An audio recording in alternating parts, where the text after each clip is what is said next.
Assalamualaikum warahmatullahi wabarakatuh.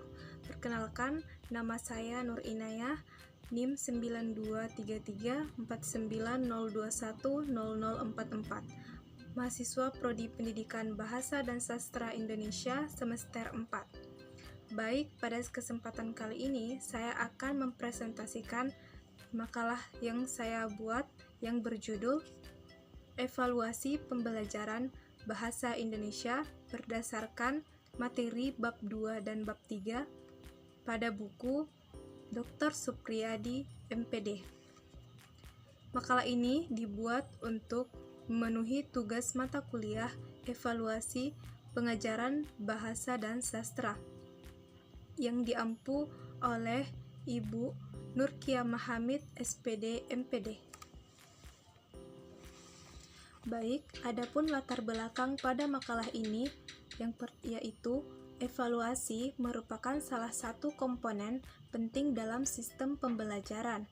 Dalam konteks pembelajaran bahasa Indonesia, evaluasi tidak hanya berfungsi untuk mengukur pencapaian hasil belajar, tetapi juga menjadi alat untuk menilai proses belajar mengajar secara menyeluruh.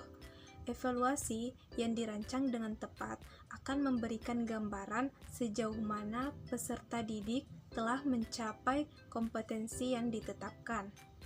Kompleksitas pembelajaran bahasa Indonesia yang mencakup aspek kognitif, afektif, dan psikomotorik menuntut pelaksanaan evaluasi yang sistematis, terencana, dan berbasis prinsip-prinsip ilmiah. Oleh karena itu, pemahaman terhadap tujuan, fungsi, prinsip, serta jenis evaluasi sangat penting bagi para pendidik dan calon guru. Selanjutnya, rumusan masalah. Yang pertama, apa pengertian dan tujuan evaluasi hasil belajar dalam pembelajaran bahasa Indonesia? Yang kedua, apa saja prinsip-prinsip yang harus diperhatikan dalam evaluasi pembelajaran bahasa Indonesia? Yang ketiga, bagaimana jenis-jenis evaluasi dalam ranah kebahasaan dan keterampilan berbahasa dilaksanakan? Nah, selanjutnya adalah pembahasan. Yang pertama, evaluasi hasil belajar. Evaluasi hasil belajar adalah proses sistematis untuk merencanakan, mengumpulkan, dan menafsirkan informasi guna mengetahui sejauh mana tujuan pembelajaran telah tercapai. Itu menurut Purnomo dalam bukunya pada tahun 1992. Dalam pembelajaran bahasa Indonesia, evaluasi hasil belajar mencakup ranah pengetahuan, sikap, dan keterampilan bahasa yang harus dimiliki peserta didik. Menurut Groundland, menurutnya dalam bukunya pada tahun 1992, evaluasi berfungsi sebagai alat untuk yang pertama, mengetahui penguasaan materi.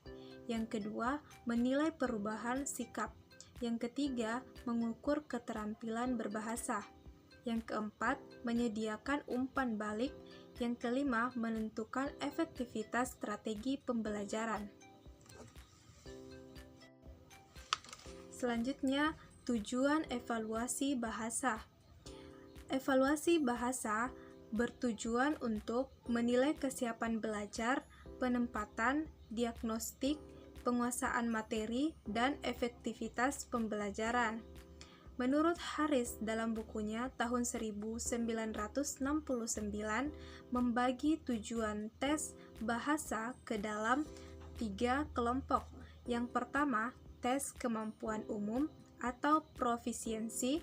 Yang kedua, tes bakat atau aptitude, dan tes prestasi atau achievement.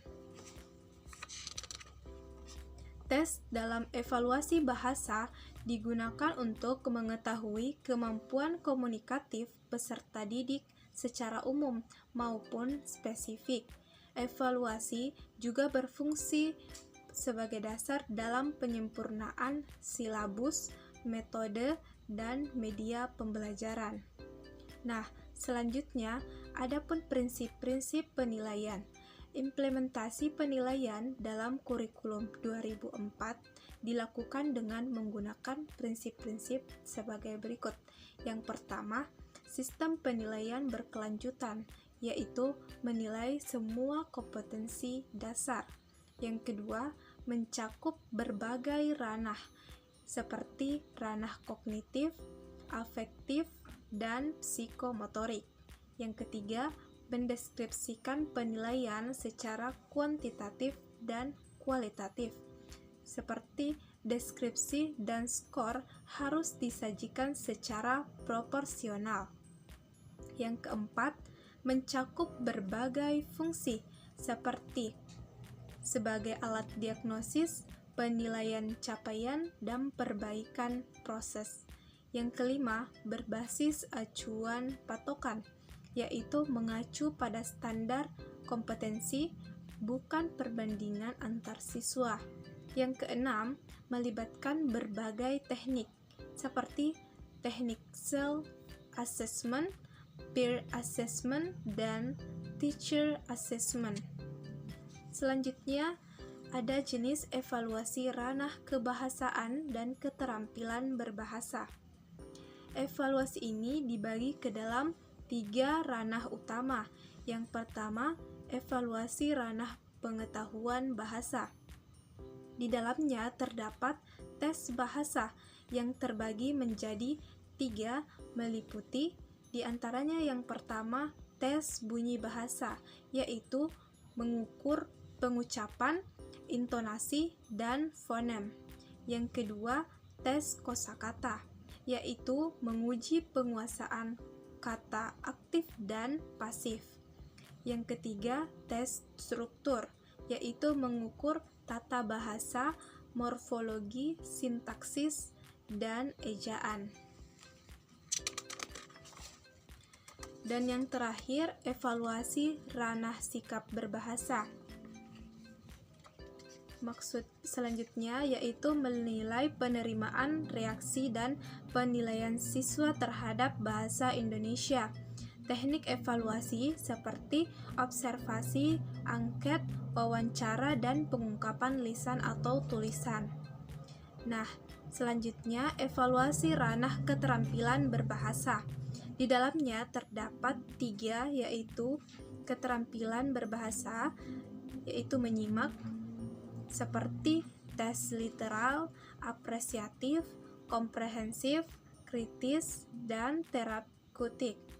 Yang kedua, berbicara, seperti melakukan wawancara, menceritakan ulang, diskusi, serta bermain peran. Yang ketiga, membaca, seperti melakukan tes pemahaman literal, imperatif, dan kritis. Yang keempat, menulis, seperti menulis karangan, laporan, penggunaan ejaan, dan struktur kalimat. Evaluasi keterampilan menulis dapat dilakukan melalui tes esai maupun objektif dengan menggunakan rubrik dan portofolio. Nah, sebagai penutup, dapat saya simpulkan bahwa evaluasi merupakan unsur penting dalam proses pembelajaran bahasa Indonesia. Evaluasi tidak hanya berfungsi sebagai alat ukur hasil belajar, tetapi juga menjadi dasar untuk memperbaiki proses pembelajaran. Tujuan dan prinsip evaluasi yang diterapkan harus sesuai dengan karakteristik pembelajaran bahasa yang mencakup pengetahuan, sikap, dan keterampilan. Jenis evaluasi yang digunakan harus variatif, terstruktur, dan sesuai dengan indikator pencapaian kompetensi. Baik, sekian yang sempat saya sampaikan. Lebih dan kurangnya mohon dimaafkan.